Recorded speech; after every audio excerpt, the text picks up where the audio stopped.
What do I need to be good at to be great at something? Hello, everyone. You are listening to She Leads with Carly. And in this show, we talk to the absolute best, brightest, and yes, badass leaders. Tap into where your natural curiosity takes you. Just making sure you're not your own roadblock. Even if you do fall, you're going to fall and you're going to learn.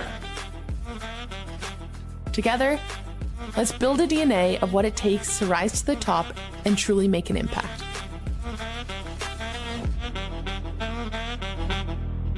I'm your host, Carly Malatsky. Hello, everyone. I am super excited to welcome our guest today, Lara Cohen. Lara leads all things marketing, partnerships, business development, and communications at Linktree, a platform that allows creators to build personalized landing pages with multiple links to all of their content. Before joining Linktree, Lara spent a decade at Twitter, now known as X, where she served as Global VP of Partners and Marketing. In her early days at Twitter, she was the head of entertainment and lifestyle partnerships, where she shaped and redefined Twitter's narrative for talent and entertainment partners. One of her standout achievements in this role was spearheading the iconic activation of Ellen DeGeneres' Selfie at the 2014 Oscars. Lara left Twitter for a year-long stint as SVP of Entertainment Partnerships and Influencer Marketing at Outcast Agency before returning back to Twitter in 2018. She earned her bachelor's degree in political science from the University of Rochester and began her career as editorial director at Us Weekly back when it was owned by Wenner Media. Lara, it is such a pleasure to have you on the podcast. Welcome. I'm so excited to be here. Thank you for having me. Of course, of course. So what I love to do is I want to go all the way back to the beginning. Tell me a little bit about where did you grow up? What type of child were you? I grew up in a suburb outside Boston. I probably was like a pretty bossy little kid, very determined and willful and, but also like concerned that everyone was happy and good all the time, Absolutely. I actually recently had Renee, who also oldest sibling, type A, bossy, driven, all of the things. So I think that follows suit. And for you, how many siblings do you have? I have one younger brother. Okay. Yeah. So did you also have that almost like protectiveness in you? I think I'm protective / wanted to murder him. Like, I think we got our fair share of fights in, but yeah, also very protective of him. Makes sense. Back then as well, what were you passionate about? Did you love school? Did you look forward to going home after school? How were you as a kid? I was like very social. I definitely loved school for like the hanging out with friends part. When I was growing up, I was very determined. A lot of my family's from New York City. I wanted to move to New York City. I wanted to live in a brownstone. I wanted to be a photographer. I had a very clear vision of what my life was going to be like, which, turned out a little bit different. Tell me, ultimately, you go to New York, you go to college at University of Rochester, but you study political science. Walk me through that stage in your life. At that point, what did you at least see for yourself for a career? Yeah, I really wanted to be originally like a political journalist. I majored in political science and I minored in journalism. And I had sort of big visions of being a reporter on the campaign trail. And when I graduated and I was trying to get a job in journalism, it was a very hard field to break into at any time at that time. And I ended up going into and political journalism was very hard. And so I ended up taking a job in entertainment journalism because it was just sort of starting out. And that's how I ended up doing what I was doing. But ultimately in your mind, you were this could be the path to getting back to politics. Yeah. I was maybe I will do this and then I can leverage this, to end up covering politics. But I ended up getting pretty deep into entertainment journalism during a time when that field was sort of popping off and exploding. Okay, so take me back to, I believe it's around 2009 where you graduate and you like you said, you go to entertainment journalism, you work for Us Weekly, which still to this day, a huge brand name. Yeah. What was the landscape looking like back then? Every woman I know was sort of reading Us Weekly, like celebrity journalism was like the rage, and it was sort of like on the pulse of like cultural conversation. I think that like that's really kind of like defined my career. I kind of like to be at these spots that are like in the white hot heat, like very much sort of in the cultural conversation, covering things like Ben Affleck and Jennifer Lopez the first time and Britney Spears and all of that. We really took reporting of those stories. Obviously, like, you know, they were not like super serious stories, but we reported them like super serious stories, and like breaking news and getting scoops was like very important. And so, yeah. I mean, now there've been movies that have come out to almost highlight, you know, what that environment looks like on the inside.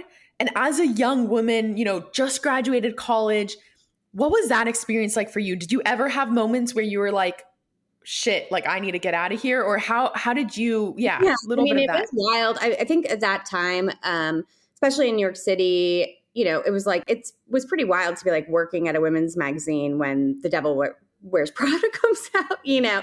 It was sort of like all that. Yeah, it was just, it felt like very much like the epicenter of culture and everything happening, you know. And yeah, it was a lot of fun. I mean, we worked very, very hard, like churning out a weekly magazine. I think that's something that I've like carried with my career, like into tech, where product launches can sort of shift and move and whatever. Like you didn't have that flexibility when you were like producing a magazine that had to close by, you know, a certain time every week. And so I think it's added like a level of hustle that I've like brought with me into my career. Cause it's like, I got used to being very sort of deadline driven. And yeah.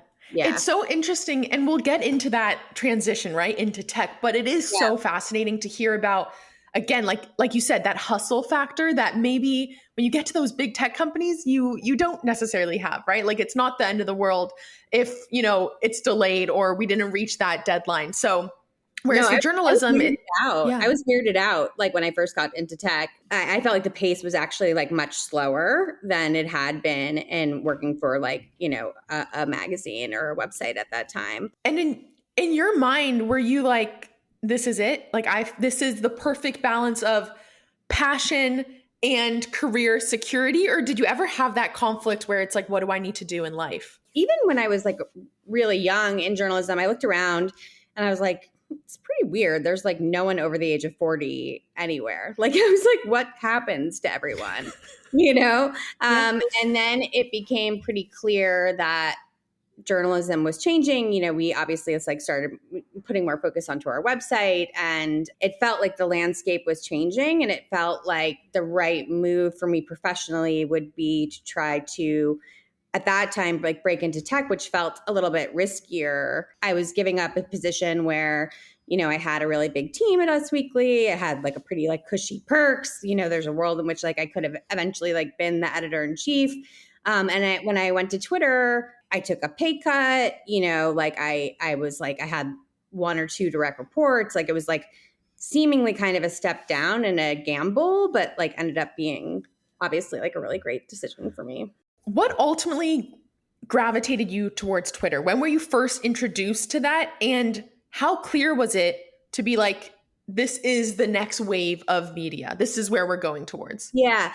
So a big part of my job at Us Weekly was like, you know, I was working with talent directly, but also like their teams, managers and agents, stuff like that, to book cover stories and et cetera. And as social media was starting to come into play, you know, public figures, celebrities were like cutting out the middleman and going, you know, being able to communicate directly with their audience. And I became really interested in that and like how you could sort of facilitate that connection between a celebrity and their audience directly without having to go through the filter of traditional media. Twitter to me felt like kind of like at that point, like really scrappy underdog, and it had this instant connection factor for public figures. And it had sort of like, as a journalist, like what Twitter was doing for news and the ability for journalists to break news was really interesting to me. And so that's how I ended up there. It's interesting because that wave that was happening, I could almost say that we're experiencing that now, maybe not necessarily in media, but in a lot of different ways, right? With AI and all of these different things. Yep. And I'd love for you to talk about how you made that transition from, a non-technical space, if you will, right into tech, and ultimately at a company that made quite a big impact in this space. So what advice do you have for others who maybe want to make that transition, and how was it for you? Yeah, I mean, for a long time, I was like, I really felt like the least technical person at a tech company. And I can still feel that way. Like, I can still feel like a mom, like learning to program the VCR, but I think what I've learned in doing this for a long time is that, like, I think that the non-technical people at tech companies bring a lot of skill sets that often tech companies overlook, like partnerships, like relationships, like content. I think that, like, in my career, I've always looked for things with partnerships where they like sort of creative solutions with mutual benefit, And so, like, with AI, I'm really interested to see if there's going to be a world where the content that gets put onto AI, like, there's a good and fair revenue share back to the original content creators. That's something that I'm really interested in. Yeah. And in those early days as well, did you ever have moments where you were like even challenged, or at least people thought you didn't deserve to be in the room because you're non-technical? And how did you internalize that? Yeah, I definitely had a lot of imposter syndrome. And definitely, I think it took a while at Twitter for the company to really value the creators that were deriving, that were really driving the true value of the platform, Yeah. Because with Twitter, I think it was always about the people who were posting on it rather than the product itself. The product itself, obviously, it's talked about a lot, didn't necessarily change so much over the years, but it became this epicenter of both, like, driving and reflecting culture because of the people that were using it and how they were using it. Absolutely. And throughout your time there, I even want to go through each, like I said in the intro, right? There's marketing, communications, partnerships, biz dev. Partnerships specifically, what makes a good partnership? Like, how do people approach that maybe we undervalue today?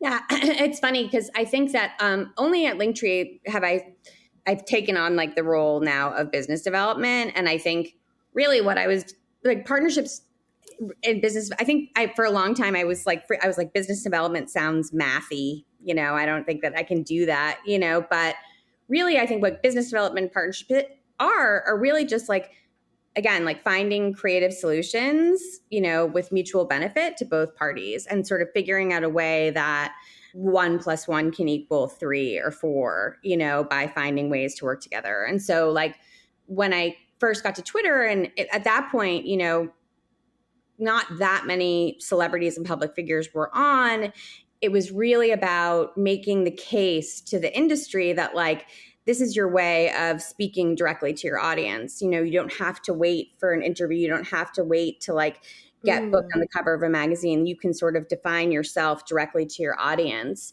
And, we got really creative about how people did that. One of the first things that happened when I was at Twitter was Kerry Washington and the cast of Scandal started live tweeting the show, and it became this sort of, like, community, like we used to call it, like, the world's biggest couch, where people could be watching the show, with their friends, but also with the cast and with, TV critics. And it became this sort of, like, must tune in moment. It really, like, added this element to the show and, brought the show, like, so much more attention. I think it was like the show was, like, on the verge of cancellation until they started live tweeting the show. And, Wow. Oprah started live tweeting it, and it became, like, a real community. That just also shows the power of digital media, right? Like, transitioning to that form of media, and then again feeling it's the same thing, right? With TikTok, like, you see the comments on TikToks and you're like, I feel like we're FaceTiming, like, it becomes this very personal, breaks down all the barriers that maybe, Us Weekly and those journalists, like, they almost created that bridge where you didn't feel like you could get to, but it's almost like they're on a pedestal in a way. Yeah. I mean, I think that the whole connection between fans and celebrities on Twitter was so unique because it was like, you could tweet something to a celebrity, someone that you could never meet in real life, and they could respond to you. And it was like kind of that feeling of, like, getting an autograph, but, like, times a billion, because you had this connection with people that you wouldn't have had normally. And it was Absolutely. It really became, like, the superpower. Yeah. So take me back to the room where the whole Ellen DeGeneres' selfie at the 2014 Oscars. Yeah. What did that look like? How did that idea come about? Yeah, and to be clear, it was a very much a group effort, and mostly actually Ellen herself. But it was funny because at the time, Twitter really was like the underdog versus Facebook, and they had a huge setup at the Oscars. Like we weren't spending that kind of money on things like that, even though live events really became sort of these very important moments for us. But we had a really great relationship with Ellen. She was really great on Twitter. And so we were really encouraging her to live tweet during the show because no one had ever done that before. And so we were talking to her about, it'd be cool for you to live tweet during commercial breaks. And at the time, I think it was like pretty camera functionality, was pretty new to the product still. Wow. And so she had the idea to, take the photo during the show with everyone in it. And I remember being backstage with another guy that I was working with at Twitter when it happened and just seeing it blow up. And I was like, this is a good thing that happened. We knew at that moment. And it ended up being like the single biggest day at that point of downloads for the app. It's also crazy because it's 10 years ago at this stage. Yeah. And I remember it even, it still sticks out, which is incredible. Yeah. I'd love for you to talk about, going from that early stage of this is the intent, right? And this is what we expect to happen. But where maybe once it's actually out there and in users' hands or whatever it may be, it falls short. How do you almost prepare for that? Or how do you kind of mitigate those risks? How do you think about it? Yeah, I think when I first started at Twitter, it was I think it was sort of like the meme about it out in the world was like, why would anyone care? People are just tweeting what they eat for lunch. Why would anyone care? And I think it was really about making the case to, these different groups, whether it was celebrities or whether it was journalists about what were sort of the effective use cases for them. For journalists, obviously, breaking news and being able to, reach an audience really quickly with a scoop was really compelling. For talent, the idea of, communicating directly with your audience was really compelling. The first couple of years were definitely a sell mode and sort of thinking with folks about how they could use this new technology in a way that could benefit them. For talent too, it was when you do a show like Scandal, it's all the dirty secret is that every television show gets canceled eventually, but if you build an audience on Twitter, that sort of becomes your to-go bag of followers that you can take to your next project to drive them to the next project that you care about. So I think that was really in the beginning. I think later what became hard was all the abuse on the platform that public figures got.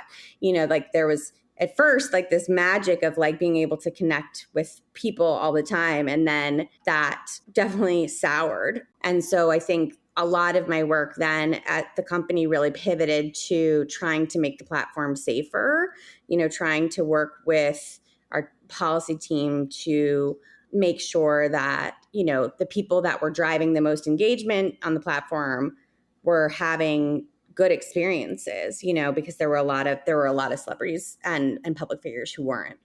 Yeah. I mean, it's something that I think to this day, if social media companies aren't thinking about, then that's the problem, right? I think it's something that's probably only increasing. So ultimately, Lara, you decided to leave Twitter and go work at an agency for about a year, a little less than a year, and then go back.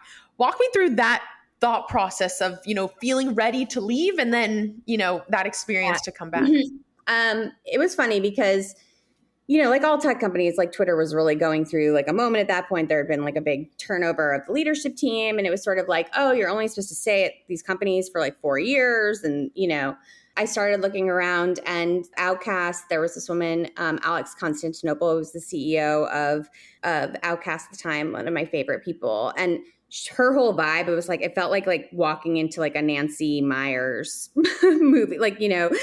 She was just it was pretty predominantly female,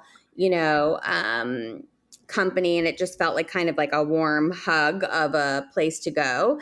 And, I had this vision of like being able to bring sort of like this kind of partnership stuff they had amazing clients that they were working with, like Amazon, Airbnb, Facebook, Lyft, like they had a really great talent roster. I can help all these companies, figure out this partnership stuff. It's like I flew up to Amazon, and I was like, what's going to be your Ellen Selfie, like walking them through these really big ideas. And they were like, cool. Like, love those big ideas. But also like, can you just put like an Alexa in Mandy Moore's house and get her to do an Instagram story about it? Like it was like very like small, kind of small ball influencer stuff. And, I think I realized that like Twitter really did have sort of a unique value back to talent and public figures that couldn't just be replicated. And I missed it. I missed sort of like the way that Twitter was just really had this unique capability of like being able to inject directly into culture. I missed the company, and the company missed having me there to think about some of this stuff. And so I ultimately made the decision to go back.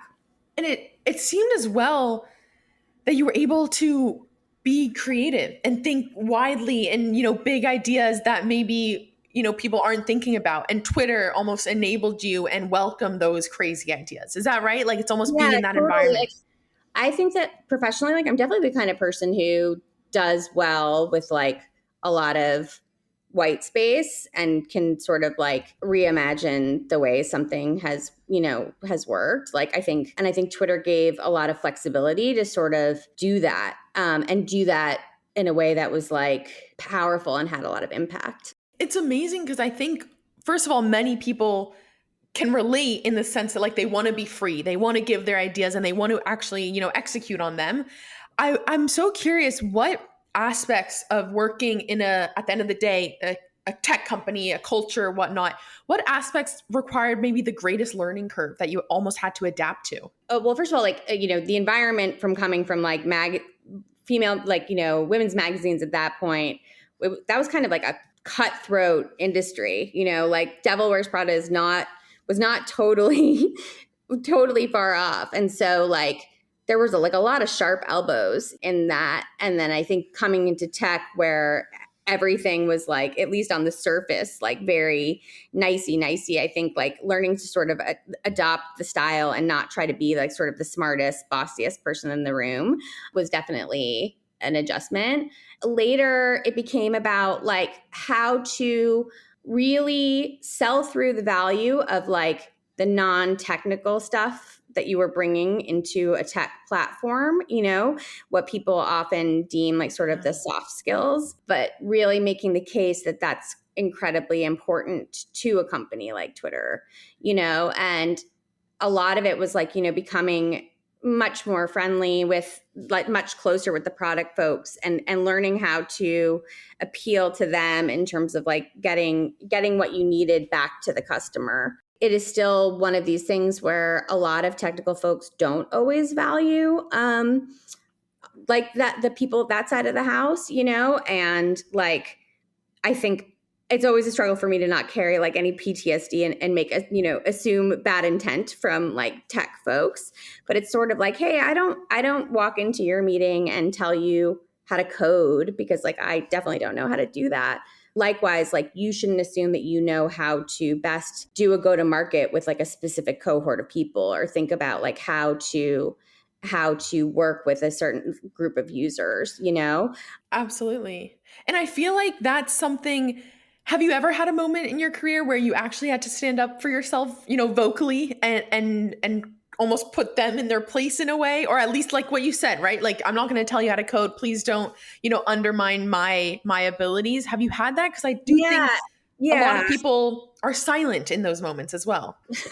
Silent's not my thing. It was like really like one of the biggest like learning moments in my career was we started live streaming. We acquired this company called Periscope that was founded by Kayvon Bakebour. Yeah. He came in with like a very specific vision of what he wanted the product to be like. I, of course, thought is like, this is new. Facebook doesn't have it. Like, let's get it to like Oprah and her garden and like Jimmy Fallon going live and like all these things. And in Kayvon's mind, he was like, I really want this to be used for regular people. I don't want this to be like a celebrity thing. And we clashed for sure about it, about like sort of like what this vision was. That was like definitely hard. And when I came back to Twitter, like we had like the most amazing meeting, and he's now like a very good friend of mine, where he was like, I really undervalued, what you were saying, like, which is like, hey, in order for like the random violinist in Iowa to use this product, like they have to see Oprah using it first. And like you had a specific point of view there and you were right. And I had to acknowledge like, hey, I've never founded my own company, and had brought my baby into like this, into this much larger company and had to sort of watch it get sort of distorted and different from what you envisioned in your mind. And it was like a really great sort of learning moment, I think, for both of us, that like, this is why, lots of different skills are important to bring products to life. I love that, because you also resolved it. It wasn't even like it was done under the rug, whatever, water under the bridge, but it was actually like I think what came out of it too is the power of like trying to put yourself in others' shoes, but even recognizing that like we may not be able to get to that point, but we've acknowledged it, which goes like a huge long way, which is amazing. That was like a really important like moment in my career. I think just like a really important like learning moment, putting yourself in the shoes of someone who may have like a very different opinion about, especially like being on the non-technical side of a product. And funny enough, I've had Sarah, his wife, on She Leads. So I know her and she's great. Yes. Yeah. Awesome. So it seems like the second time when you were at Twitter, you transitioned into almost marketing and like you started to do the marketing efforts. Can you give me almost a dumbed down explaining to a 5-year-old what is marketing and what is important that people need to do in marketing? The reason why like the partnership team was originally sort of seen more as like a growth team was because, at the time, like, again, like in sort of the earlier days of Twitter, going into especially like new markets, in Brazil, it was like the best way to sort of get attention and raise awareness about the product was to get public figures using it. And that was sort of like our growth hack for like those markets. All these public figures were on the platform, certainly at that point, like if you didn't have a Twitter account, you probably had a reason for why. So It wasn't about sort of like getting new people on. But I think as a company, and like I think like I credit Leslie a lot with this, our CMO, I think Twitter had really figured out its own superpower, like Leslie sort of like came up with like the "it's what's happening" message. And there was like this real belief that like Twitter's superpower was the creators that were using it and how they were using the platform. And I think, ultimately marketing is about storytelling in my POV, especially when you're trying to bring a technical product to life. It's like you have to sort of paint a picture of why something is valuable. And I think we really realized at that point that, when especially these high profile people use the product well, it told a great story for us. And that was, and we should really sort of like lean into that in our marketing. And so that's when the team officially moved under the marketing team. And throughout your experience, and we'll get to Linktree obviously, but throughout that experience, where do you think most people actually go wrong in marketing, or they're not indexing enough? Well, first of all, I think that like marketing is constantly evolving. What we're seeing like with creators and storytelling and the use of social platforms, like, if you were a brand right now with a $2 million budget, it would probably be more effective for you to invest in a bunch of like smaller creators who can do that, like a more native storytelling with really engaged audiences, rather than like writing a big check to Jennifer Lopez, And so I think that like the way marketing spend happens and the way you're reaching your audience, I think continues to evolve. Yeah. And Lara, I'm so intrigued because you've been at the center of it all in terms of seeing the transitions that society goes through in terms of media, whether it's journalism to now digital media. And then we're in this huge wave of influencers and creators. Yep. Walk me through your first exposure to that and then where the light bulb maybe went off and said, oh, we're entering a new age. Traditional talent were always sort of the thing for a long time. And, journalism was the way of connecting with their audience and then transitioning into social media. I think TikTok has had a massive, massive impact on the kind of content that people consume, especially like the way young people consume content.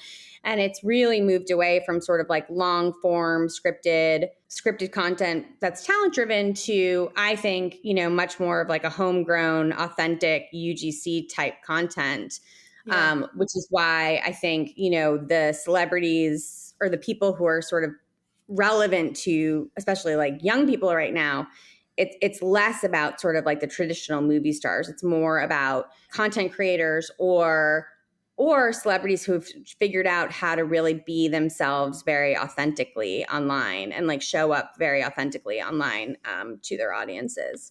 Seeing this new wave and this new medium, how did you learn to adjust the campaigns, the marketing, the strategy towards that new wave? How did you almost, learn to do that? Because in my mind, I assume it's not natural because it's, this whole new medium, but how did you experience it? I mean, I think that like anything that like makes me good in my job is like just consuming a lot of what I'm consuming a lot of like what I'm talking about. And so like, I definitely like have always been a big consumer of media. And I've just like watched myself like transition in the last 2 years from like, from TV to like watching like a ton of TikTok, and consuming TikTok that way. I think it's really important that like you, especially like in these like non-technical roles at these companies, that like you're you're sampling the product, and that you are like really like sort of in the culture that you're working on, like it would really frustrate me when people at Twitter didn't use the platform, because I think that it was such a superpower if you used it and you understood what people were talking about, what experiences they were having, like why abuse was like, why sort of like, the balance between free speech didn't mean hate speech, because no one feels free to speak freely, like when they're constantly like getting abused on the platform. And you really had to sort of like be in the sauce to do a good job, I think. Ooh, that's fascinating.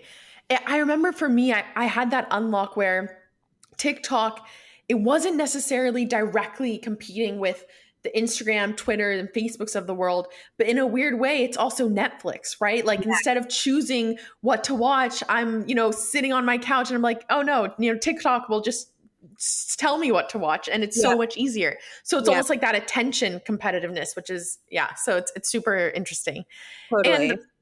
And so tell me, what attracted you to Linktree? What ultimately made you leave Twitter and say, okay, this is the time to move? I was there leading a pretty big team during that whole year of will he or won't he, when Elon was looking to acquire the company. I kind of knew at that point, even before he acquired the company, that like his vibe was not my energy. But it was really important to me to try to stay through the transition, mostly because I really wanted to try to set my team up for success. Less like, the folks I had in America, I sort of figured that like they would be okay no matter what. But I had folks on my team like working in Brazil and India and Ghana, like places where like getting a tech job is really not easy. And it was, kind of life-changing for them. But, we got through the transition, Elon coming in with the sync. It was pretty painful. I mean, like our executives all got marched out. It was bizarre. Like that first week or two, it was like all the C-suite was gone. So all of us who were like, that level underneath were like just trying to navigate and figure out what was going on. I had, some early meetings with Elon and the team that he brought in. And, it was pretty clear that they were taking the company in a different direction. And like one of the early things that happened at that point was we were having the debate about verification, and they really wanted to they wanted to start charging people for blue checks. And I got into a debate with like one of Elon's guys. Like, I was like, Beyonce's not going to pay for a blue check mark, like, and they were like, well, why? Like, she obviously has, whatever, they like $8 a month. And I was like, Beyonce believes, rightfully so, that the content that she delivers to the platform is the value, is the value of the platform. And if anything, it had been a struggle to keep a lot of these like high profile people on, like, because of abuse and because of like toxicity on the platform. And so the notion that now we were going to charge them for it, or else they could get impersonated, I was like, this is nuts, and it's not going to work. So what was their response to that? They really thought that they knew better about a lot of things at Twitter. The grand experiment, they did take away the verification check marks. And of course, there were like all these impersonations. It was a huge dumpster fire.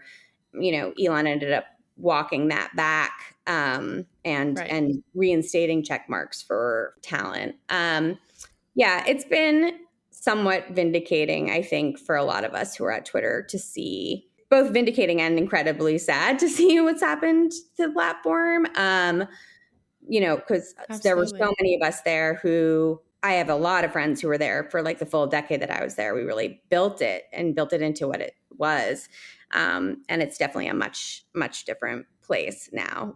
In those moments, right? And this could even be applied in different situations as well. But how did you, like, what advice do you have for other, and women particularly, because I think that's a different experience that we go through. Yeah. What advice do you have to navigate that and to almost like stand up for yourself, but also knowing if it's toxic, I need to leave? Gosh, I remember the feeling of like, Twitter was really prided itself on, its diversity. And when Elon had first taken over, like his camp had like set up shop sort of like in the other building, like downstairs. And I remember like walking like among sort of like the commons where like normal Twitter life was happening. And it was sort of like this diverse, exciting, vibrant vibe to go down and then have meetings with Elon's team. And it felt like walking into like the Death Star. Like it was just like, it was like a bunch of like older, all white dudes, with a lot of opinions and a lot of like, so I think it was definitely not a coincidence that most female leaders at the company were gone within the first 2 weeks. I think a lot of us were just like, yeah, no, this is not a place that's going to sort of value my point of view or opinion. It's scary to walk away from a job that has like really defined you and a source of income. But I think that like, I did not want to be at a place that didn't share my values. And so it was ultimately like the right decision for me, for sure. Yeah. So tell me about Linktree. What excites you about it? And tell me a little bit about. So after I left Twitter, like because I had been there for so long, it was like, so, it was like my whole personality, which is like, I think in itself, something that like, I think I've really like tried to work on, of like having a little bit more of like a healthier distinction between like work life and your real life. What I loved about Linktree, and specifically like Alex and the founders, was that they weren't traditional tech bros, like they were like, they were running a music agency, in Australia. And they discovered this need that artists had of like, on social platforms, there's so many things that you need to promote at one time, like your album, your ticket sales, your merch, and all this one link that you had to drive your social audience to wasn't enough, So I love the idea that Linktree was born out of real need for creators and not just sort of like an idea to make money in a lab, like it felt like sort of the evolution of like all the stuff that I had done, which was like figuring out sort of this next way that people communicated with their audience in a meaningful way. That was really what drew me to it. Now being in this space, in the creator economy and influencers and everything from the marketing lens as well, how important do you think it is for someone now who doesn't have that experience, right? Who doesn't feel comfortable talking to their camera, talking to their phone and posting videos on TikTok, who don't feel that they have the right, algorithm per se. What do you tell them? How important is it to almost learn it, force yourself, or should you not force it? I think forcing anything is never good. I think that like what's interesting to me now about sort of the evolution of like the marketing stuff now is that like it's really not about like how many followers you have. It's not about creators who have like massive followings. It's really about people who have like genuine, authentic connections with their audience, and that engagement is like way more important than follower count. The shift that we're seeing in marketing now is really away from like big stars or big creators into sort of like the rise of these micro creators who just like may have smaller audiences, but are really like leaned in to what they have to say and what their recommendations are. Yeah. Oh, that's interesting. So it's almost like building the community at the end of the day is the most important thing, and that like strong fan base. Yeah. Where do you see the creator economy? Where do you see it going with Linktree and beyond? The creator economy was sort of like one of these buzzwords, and then it was like, NFTs, and now it's AI. But actually, like the creator economy, I think has only continued to grow and grow and grow. It's like TikTok now is not just it's not really about being a replacement for Instagram. It's more a replacement for Netflix. Like people are consuming that content. And at the same time, people are there's a lot of commerce that's happening because of the content they're consuming too. Like, you're watching Get Ready With Me videos, or, all these things where creators are now kind of like the storefronts of the future too, or the storefronts of now. So that there's this blend of like content and commerce that's happening online that I think is really interesting. And I think that's why you're seeing the continued sort of expansion of the creator economy, because, creators as this like marketing lever for brands, I think we've only just like scratched the surface with that.